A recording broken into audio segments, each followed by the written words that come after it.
So the very introduction of the piece actually starts with female vocals. They're chopped up and mixed around and arranged.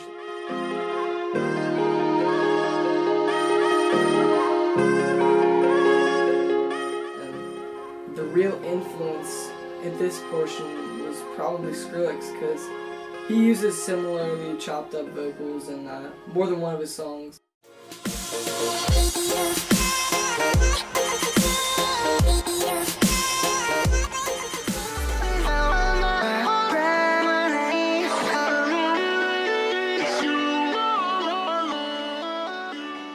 As we move past the introduction, the piano and the violin become more of the focal points.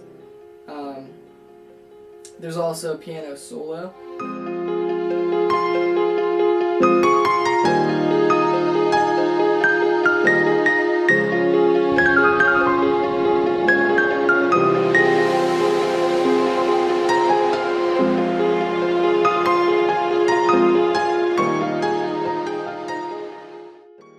The main influences here were obviously the classical artists, Bach, Mozart, Beethoven.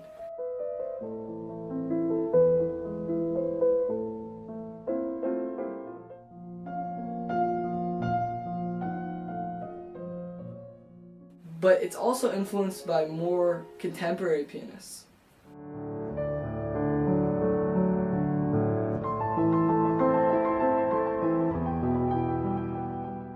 In the portion of the song leading up to the drop, which is also called the build-up,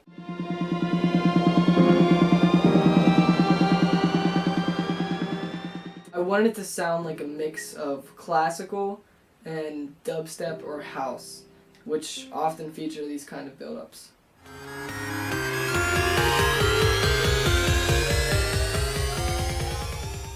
When I created the drop itself, I wanted it to be able to fit the genre of either dubstep or drum and bass.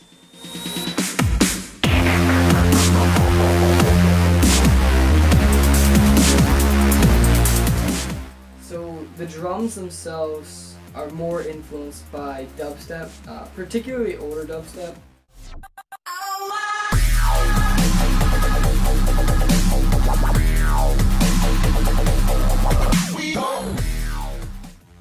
While the synthesizers and basically all of the rest of the song are influenced by drum and bass artists like Noisia and Friction.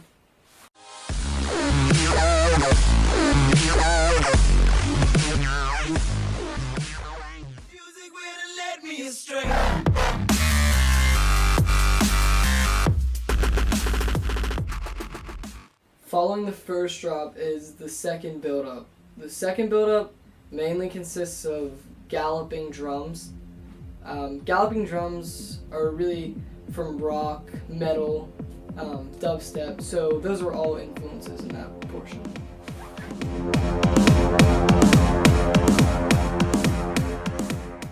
The second build-up leads to the second drop. The second drop is really similar to the first one, except it has a few added voices and a very different drum pattern.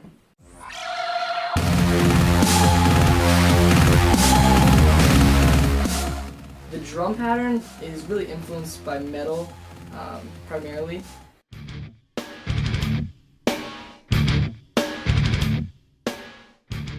The added voices in the background, they are mainly influenced by dubstep and house. A lot of artists tend to use those.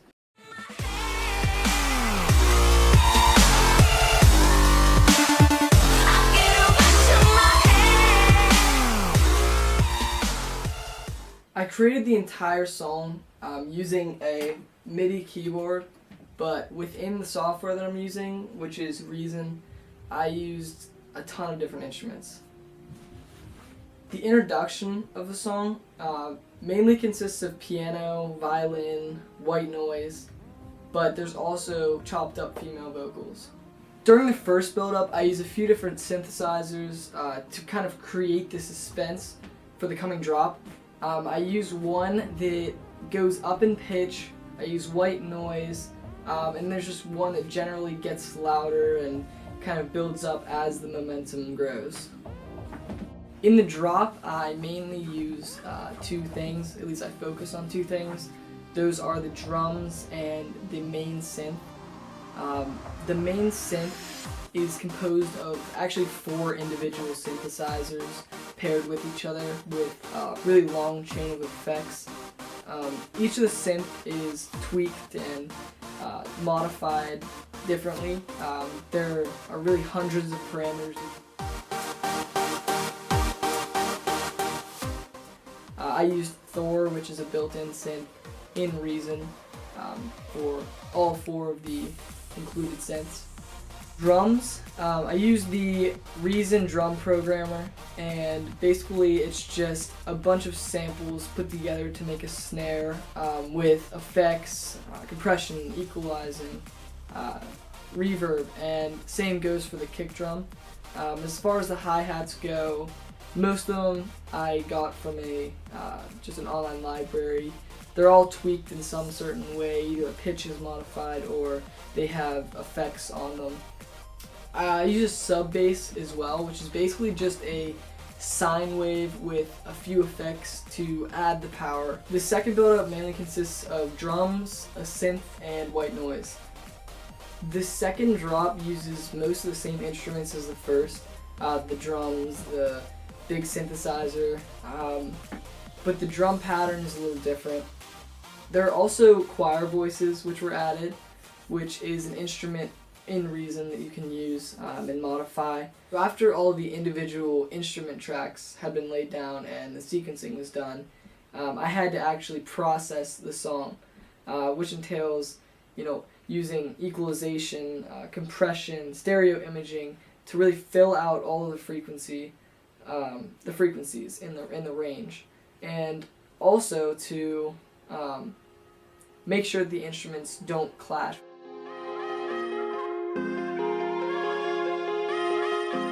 So when I sat down to actually produce this song, I didn't really know what I wanted it to be. I know I wanted it to have piano, violin, have that classical influence. The creative process for me kind of is based around experimentation. For instance, the piano solo I created by simply playing the background of it and playing around on the keyboard, trying to figure out what would sound good. A major part of the creative process is designing the instruments. For me, designing the instruments came first. I wanted to get a feel for what the synth was going to sound like in the drop and how the violins would sound before I even started planning the actual melody or the tune. When you have synthesizers and you have drums that can be processed in a million ways, and you have sub bass that can be changed and every other thing that could have changed the song, you kind of have to experiment, changing parameters by a few decimals may change the sound incredibly. In the end, I knew that I wanted a song that was influenced by a wide variety of musical genres. I knew that I wanted it to not just be dubstep or just house, but also classical. It was all based around experimentation, just getting a feel for what I thought would sound right in the song and what would produce the best results. Hello, Tulane. Thank you for watching my presentation. I just wanted to let you know that I'll be including an actual copy of the album cover I designed.